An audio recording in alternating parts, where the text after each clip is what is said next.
La dévoreuse d'innocence.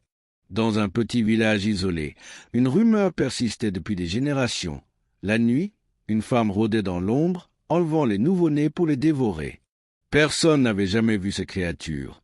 Mais chaque fois qu'un bébé disparaissait, on trouvait près de son berceau une étrange marque ensanglantée. Chapitre 1. La femme du crépuscule.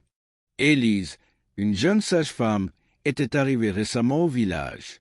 Elle ne croyait pas aux légendes, persuadée qu'elles n'étaient que des superstitions pour effrayer les enfants. Pourtant, depuis son installation, 3 bébés avaient disparu sans laisser de traces. Un soir, alors qu'elle rentrait chez elle après avoir aidé une mère à accoucher, elle entendit un cri déchirant. Près de la lisière de la forêt, une femme vêtue d'un long manteau noir tenait un nourrisson dans ses bras. Son visage était pâle, ses yeux d'un rouge profond et ses lèvres tachées d'un liquide sombre.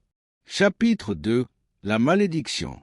Les anciens du village racontaient qu'il y a plusieurs siècles, une femme nommée Mirella avait été condamnée au bûcher pour sorcellerie. Avant de périr, elle avait jeté une malédiction. Son esprit ne mourrait jamais et elle reviendrait toujours pour se nourrir de la chair des bébés afin de prolonger son existence. Élise, tremblante, suivit discrètement la mystérieuse femme jusque dans une grotte cachée derrière les bois. À l'intérieur, une odeur de fer emplit ses narines. Des ossements minuscules jonchaient le sol, et au centre, un berceau antique recouvert de symboles occultes trônait comme un autel macabre. Chapitre 3. Le dernier cri. Lorsque Mirella sentit la présence d'Élise, elle se retourna lentement, dévoilant un sourire carnassier. « Je les nourris, et en retour, ils me nourrissent », chuchota-t-elle d'une voix glaciale. Mais Élise n'était pas venue sans préparation. Grâce aux connaissances des anciens, elle savait que la seule manière de briser la malédiction était de brûler le cœur de la sorcière.